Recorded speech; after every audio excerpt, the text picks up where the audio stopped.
Hey everyone, this is Sandy. I am just going to teach you how to make one of my favorite dishes. It's called gnocchi, and I learned from my grandmother, so I'm going to teach you. So what I did is I took 6 medium-sized potatoes. I peeled them, I cut them in half, and I'm going to throw them into some boiling water right now. So after they are boiled and they're really super soft, you're going to let them cool all the way. You don't want warm potatoes when you start making gnocchi because your hands will get way too hot. Okay, so that's your first step. Should we try it? I'm not sure. So Aurora and I are making gnocchi, and I have all my potatoes. I mushed them. If you have, hang on, Aurora. If you have a ricer, please use that. I actually used a mashed potato masher, and you'll get chunks of potato, and that's okay. So it just makes it more rustic. Let's just say it that way.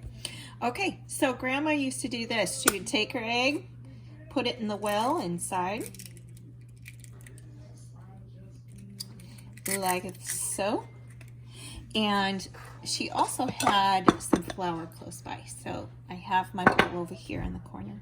And then you just go for it. You just smush it. Here we go. And it's my daddy's birthday. And it's your daddy's birthday. Ooh, mush, mush, mush. Ooh, mush, mush, mush. Yes, it is super sticky.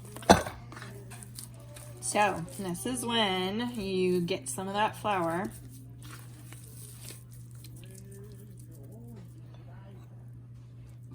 I have about a cup of flour that's sitting on the side, and then I just add flour as I'm working. What you want is like a Play-Doh texture, nice and smooth and soft. Again, I just put 1 egg, and I have 3 mashed, or in my case, I have 6 small mashed potatoes. So, whoopsie, mush, mush, mush. Oof, I'm gonna need some more flour here. When it gets super sticky like that, definitely add a little bit more flour.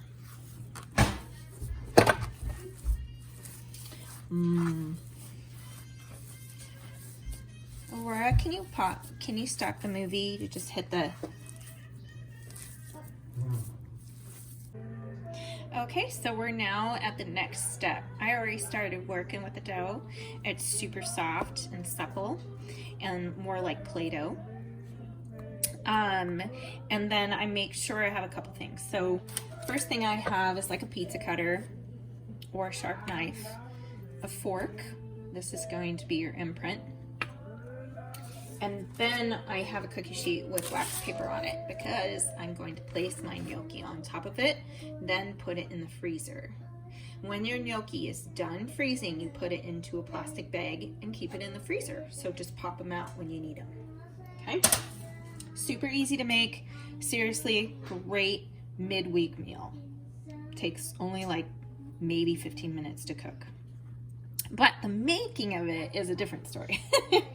So here, let's go ahead and get started. I have a ball of dough over here, and I cut it into portions just because it's easier to work with on my small space. Make sure you have a good dusting of flour.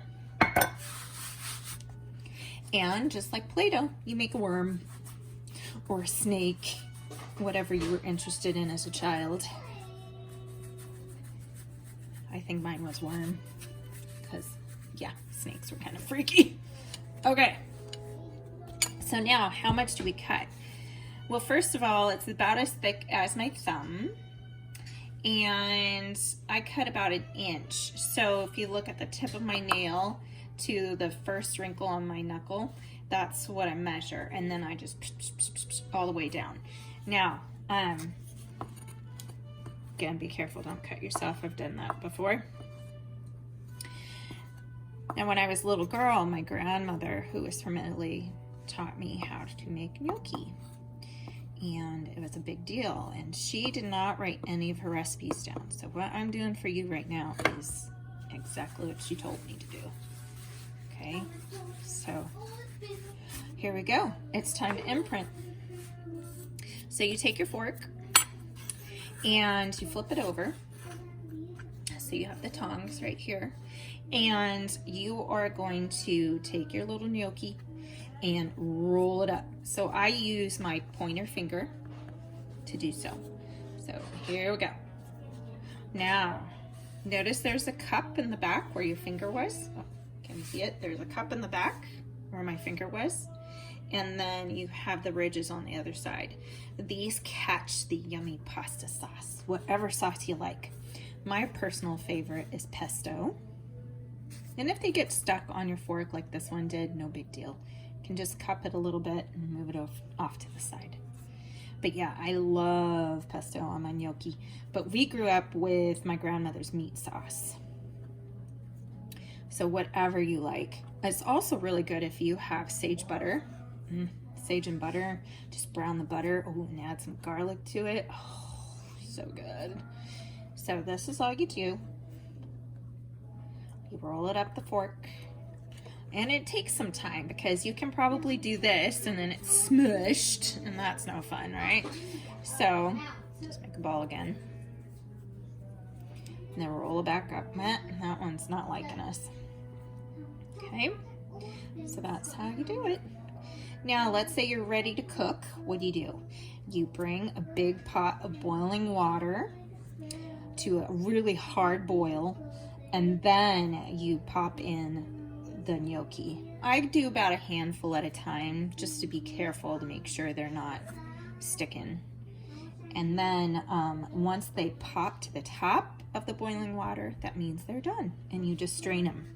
I got a new toy recently that I use to get my gnocchi, and it's this guy.